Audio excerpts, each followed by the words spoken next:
I guess we found out which one of those we need most. And it just happens organically if you plan it out smart to begin with. It just makes it easy. You're like, oh, great, that's our number. And then you might decide, all right, well, that's not enough fruit trees. But I don't want to destroy any of this. I love having these flowers here. This is my medicinal herb garden. I need it to be close to the house. But gosh, we sure do like pear butter. So we need more pears or whatever it is. And so you say, okay, well, we need to find a spot for a whole bunch of pear trees or whatever that might be, just for an example. And you've been developing this whole forested area. The goats and sheep have been cutting it all down and cleaning it all up.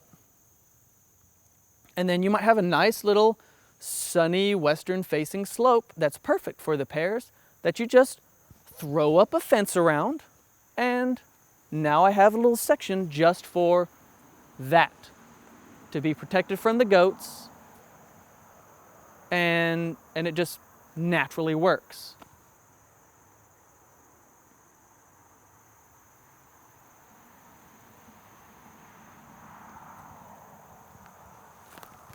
One wonderful effect of fencing this in is, like, if we did this all right now, deer would just eat it all. Oh, exactly. And by having that fenced off, it prevents deer from just coming right and eating everything. Exactly. We'll probably see some deer, but... Well, and again, so let's just leave it rolling. So the deer thing, here's the great thing. You've got your fence charger up here. I highly recommend you just go with straight up AC plug-in, not solar. The plug-in AC ones are much more powerful.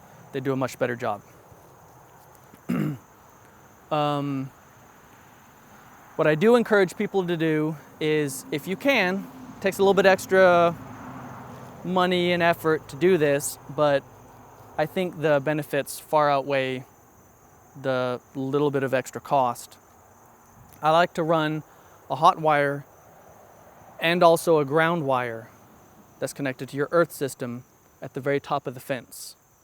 If you have critters that are four-legged or even two-legged climbing across the top of your fence and they touch the hot wire and the ground wire at the same time, they're going to get lit up like they went up and grabbed both posts on that energizer. It's going to be as hot as it's ever going to get. Right? And that predator won't want to mess with that fence ever again. Additionally, if you're in a very dry time of the year and it's rocky and you have animals on the far side, you can take a jumper wire down from your earth system and you can have a ground post driven right there. And every 500, 600 feet, you could have a jumper wire down to a ground post. Boom, boom, boom, all the way around your perimeter.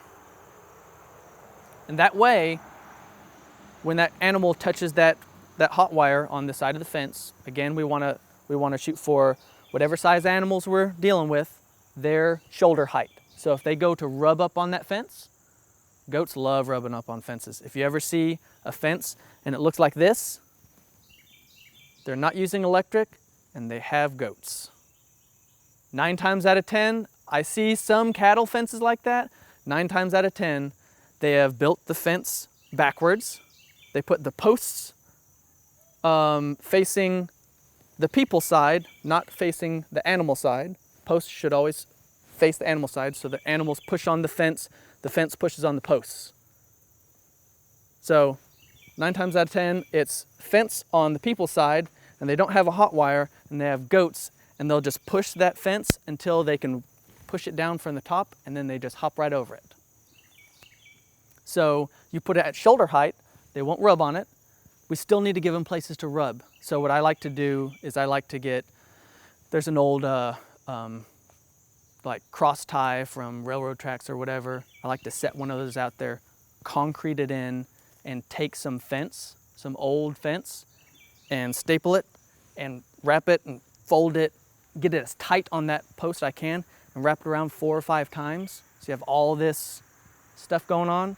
And for the last wrap, I like to get some old like push brooms, really stiff bristled brooms, and I'll stack them up as I'm wrapping it around, and then I staple it all tight. I get those bristles stuck in there, and then they'll use those bristles and they'll just rub, and they'll rub their faces on it. You might find old car wash, the bristle things for the tires and stuff. They'll sometimes scrap those when a car wash is defunct. If you can find an old defunct car wash, one of those automated ones, talk to the owners, say, hey, can I scrap a little bit of this? I want those brushes. And they even sell off-the-shelf brushes for cattle and stuff. But I like finding the scrap stuff that's free or next to free. But yeah, I like giving them something to scratch on like that, so they're happy, their needs are met, and they're not going to destroy my fence.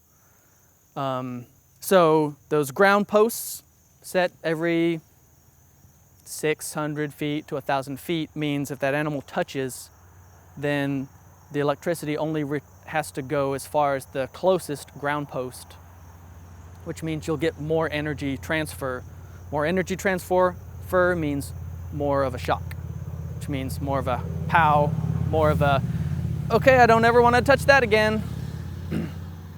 And you end up with animals that are safer and healthier as a consequence. And you end up with less problems with your fence. Less problems with your fence means animals stay inside it.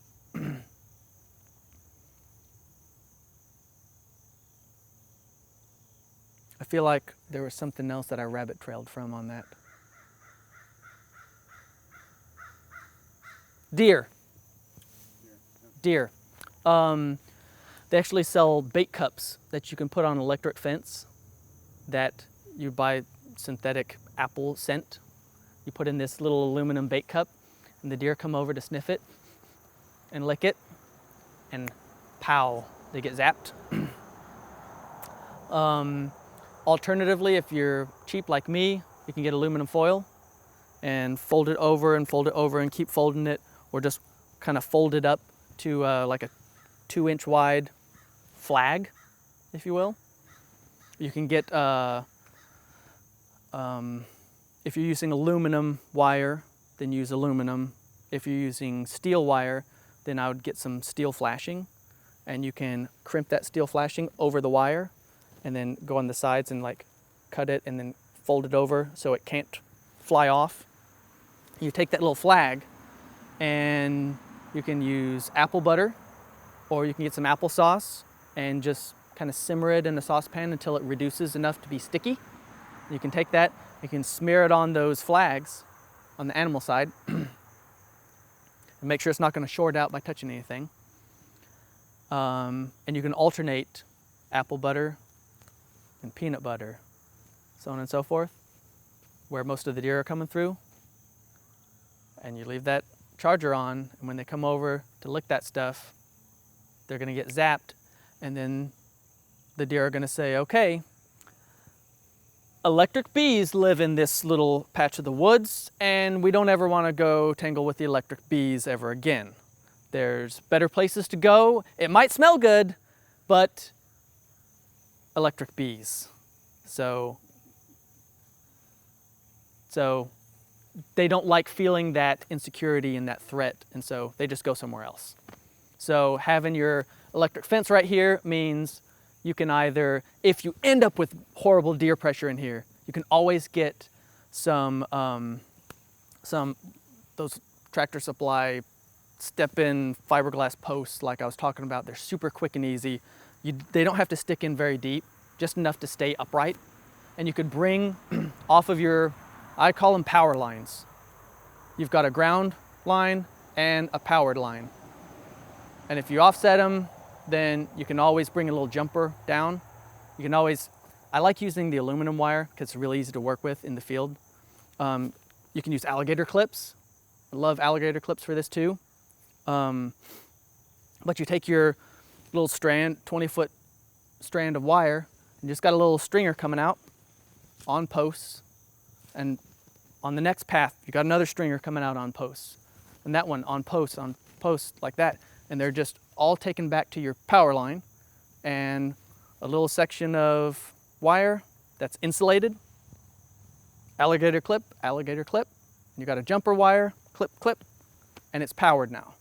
And then go to the next one, and then now your whole garden space is just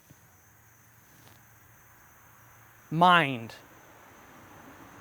The deer come in and it's just everywhere. It's zapping me. The